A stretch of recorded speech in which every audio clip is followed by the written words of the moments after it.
Push notifications for apps seem like such a simple thing, but implementing it can be a royal pain in the you know what. So let me first explain and introduce to you how push notifications work from a high overview standpoint. So basically push notifications for the absolute beginners. So at the time of recording this, I already recorded and released a couple of videos on doing push notifications with Xamarin and FCM, Firebase Cloud Messaging. So those are already out there. Go check them out if you want to know how to do push notifications with that.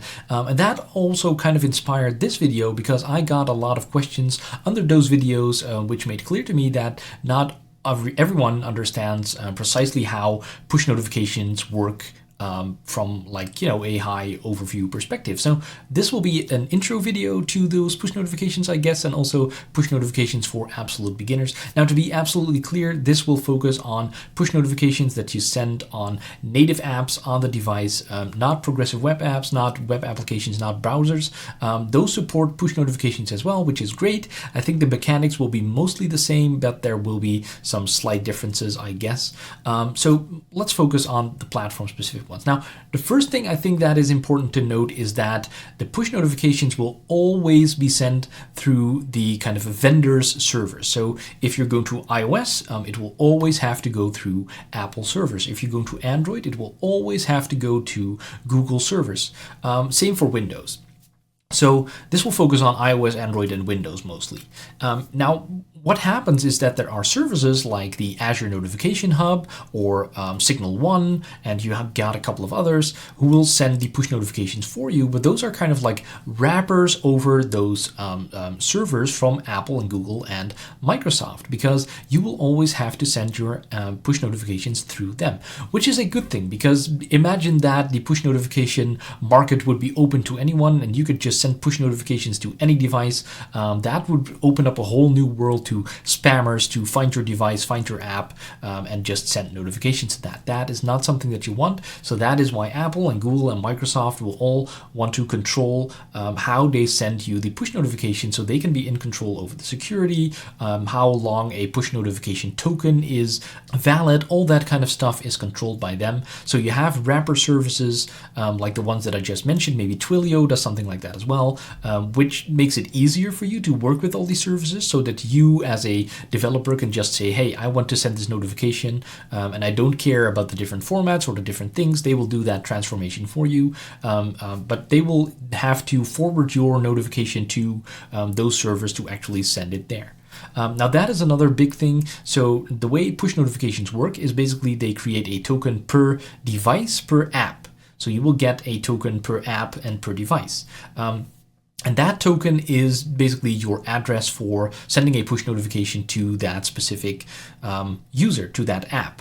Now that token can be renewed, can be refreshed, so you always have to have code in there that will detect a change in the push notification token and update that in your backend system, because typically you want to send push notifications from a backend system, but more on that later. So whenever you start implementing push notifications, you will go to the push notification server and you will say, hey, I need a token. You will get it, and you need to store that somewhere, because that is the way to send a push notification to that specific device, that specific app, because each app will have its sandbox.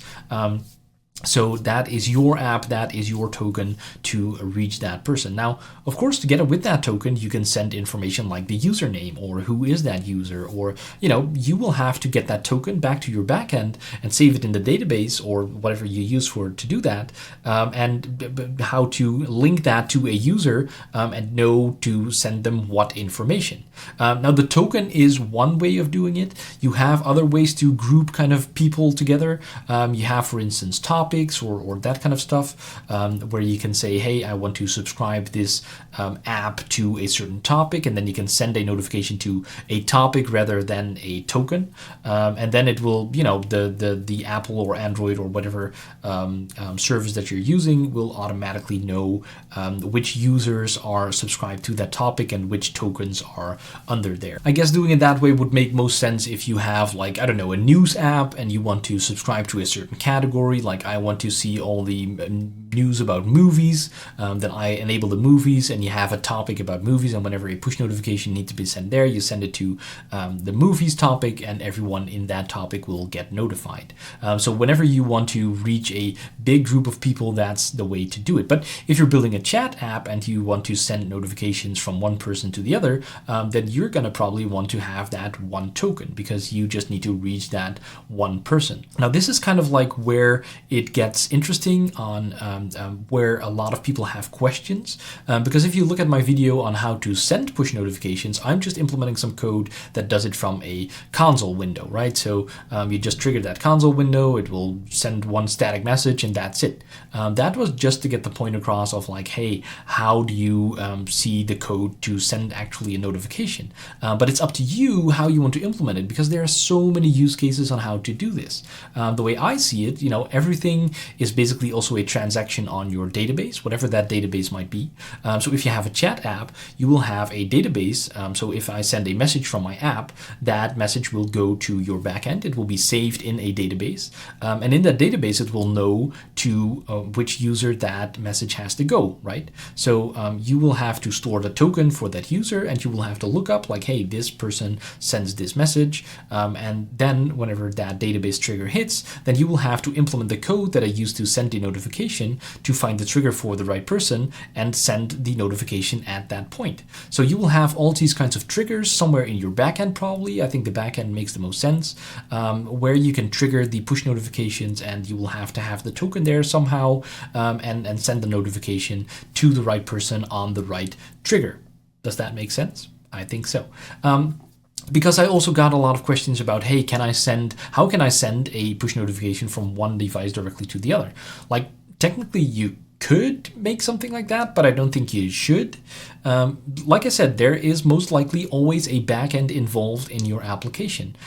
So, getting a token, how to reach the other person from one device to another, is a hard thing to do, because you will have to go through a backend somehow and then send the token back to the other person. And now you're suddenly sending tokens that are kind of sensitive information maybe around over the internet, so that's not something that you typically want to do. So just keep that token in your backend, and find triggers from your backend, usually whenever a record in your database updates, and at those triggers send a push notification to other users. Now, this is mostly talking about the actual push notifications that, will pop a message at the top of your screen, and it will notify you about something.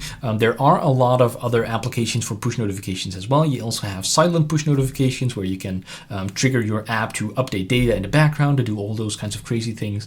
I think you have to figure this one out, the basic push notification sample, and from there dig into like the more advanced scenarios. Of course, as always, let me know if you have any questions down in the comments below, and I'll see if I can answer those in the comments, or if I make another video. But I hope this will help you get started with like how push notifications work, what to look for, how to high overview understand what it does, and from here, of course, dive into the playlist with more push notification videos that will be here on your screen, or there is a other suitable video that will be on your screen right here. And also, of course, don't forget to like this video, subscribe to my channel, and I'll be seeing you for my next video.